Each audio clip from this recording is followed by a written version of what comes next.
If you were watching anything but the meme stocks last week, you may have noticed that indices from Korea's KOSPI and KOSDAQ to Japan's Nikkei and Hong Kong's Hang Seng all the way over to the US's Dow Jones, Nasdaq, and Spider indices all finished on consecutive day retreats from their spectacular highs. Today, rather than talk about specific stocks in the Korean market, we're going to do a quick rundown on the importance of watching world markets as well as our own local joints. You're watching Sekidol, and this is what we're watching for the week of February the 1st to the 5th. And this week we're talking about world indices. Now before we continue, I'd like to ask that you do us a massive solid, scroll down, like this video, and subscribe to the channel and help us get picked up by the YouTube algorithm so we can spread awareness of our local situation amongst the foreign community in Korea and abroad. Also, this is just a reminder that these videos are meant as educational resources only and are not meant to replace any paid legal or financial advice from a certified advisor. We're here to jumpstart your research and make financial literacy more available to everyone around us. So if you know anybody that needs help but may be too scared to ask, maybe send them a little link. Help us out. Alright, now let's get to it. So as mentioned at the top, we're seeing quite the rough patch in markets around the world.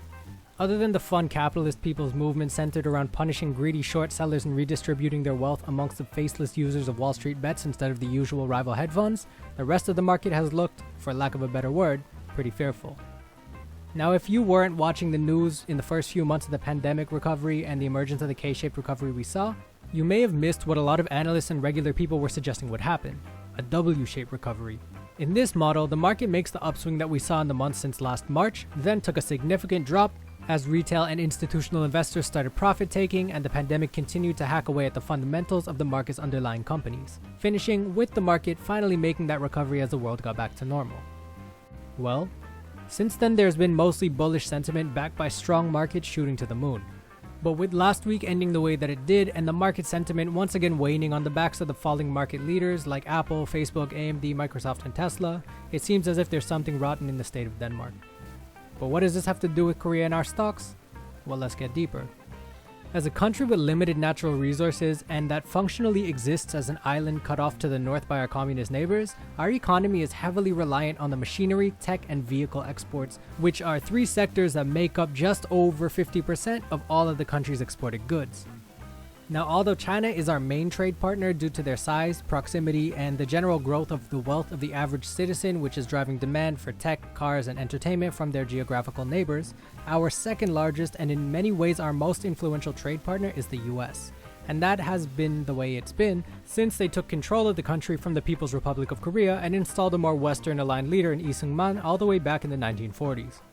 Economic ties were close, albeit strained for many decades as the country bounced between military dictatorships, but the signing of the Chorus in 2007 and its implementation in 2011 was the first trade agreement signed by the ROK and has linked the two countries' economies through both business and neoliberal values. If you want to read up more on the Chorus and its economic and cultural effects, I'll leave a couple short articles below to get you into that a little bit deeper. But at the moment, the most poignant thing to take away from it is that our economy, although a large one serving 51 million people in this country alone, is inextricably tied to the two largest in the world, both China and the US. And while the stock market of the former is still kind of emerging, the market of the latter is so institutionalized as to being almost a religion for some. And the financial integration between Korea and the other two countries leads to significant co-movements across their capital markets. What happens there directly affects what happens here.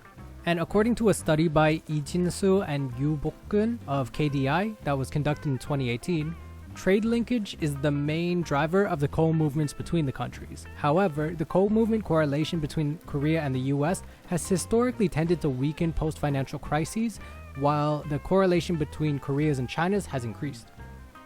I'm gonna link this also in the description box below. I recommend that you occasionally read the studies published by KDI, as they'll provide a very helpful and specific insight into the nature of our markets. But what does this all mean about how we should act and what we should watch? Well, now that we know the link between the two economies, we can actually look at a couple specific indicators in the US and in Korea that'll help us approximate what may happen in the near future based off the trade activity of traders and institutional investors. The first one I want to talk about is called the VIX. And the VIX is a Chicago Board Option Exchanges Index that tracks institutional investors and traders' expectations of volatility in the next 30 days. They do that using data that they can get from a derivatives market known as the options or futures market. In Korea, we call these options 선물, and the VIX represents the level of volatility that options traders expect to see over the next 30 days. If we take a look at the VIX in March of last year, it becomes clear that during the initial outbreak of the pandemic, traders expected a lot of volatility, aka big swings in stock prices over the next 30 days.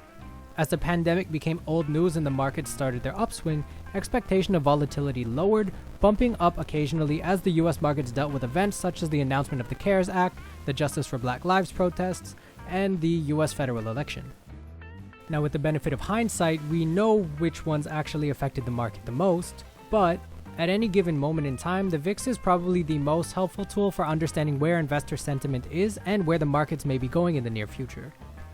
Now, that being said, our market has their own version of the VIX, which is called the VKOSPI, and it works very much the same way as the VIX in that it uses modern options theory and financial economics to measure the sentiment of options traders around the near future of the KOSPI index. Looking at this chart, we can see nearly the same movements as we saw in the VIX, though in recent weeks we see that Korean options traders have been more shaky than their US counterparts, in spite of maintaining more confidence in the market stability over the course of the bull run, though the VIX did hit a higher upper limit in March.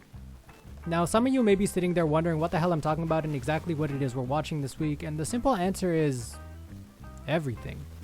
We're watching how the markets progress over the week because if they continue to sink, then we could very well be entering the second dip of the W-shaped recovery.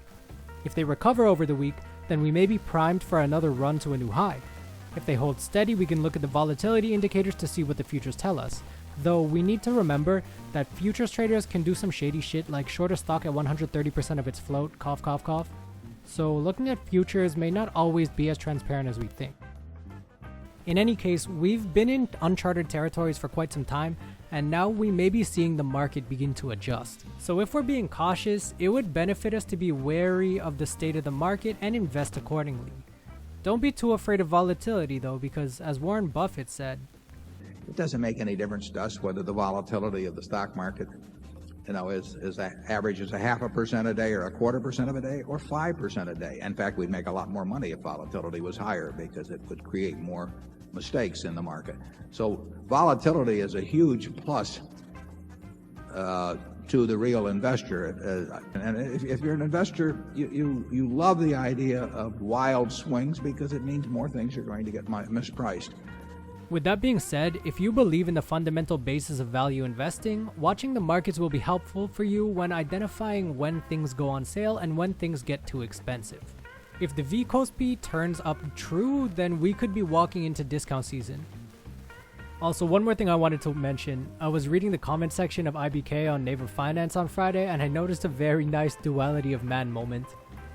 With the stock dropping another 3% after a week of steady decline, there were two comments that were made only an hour apart.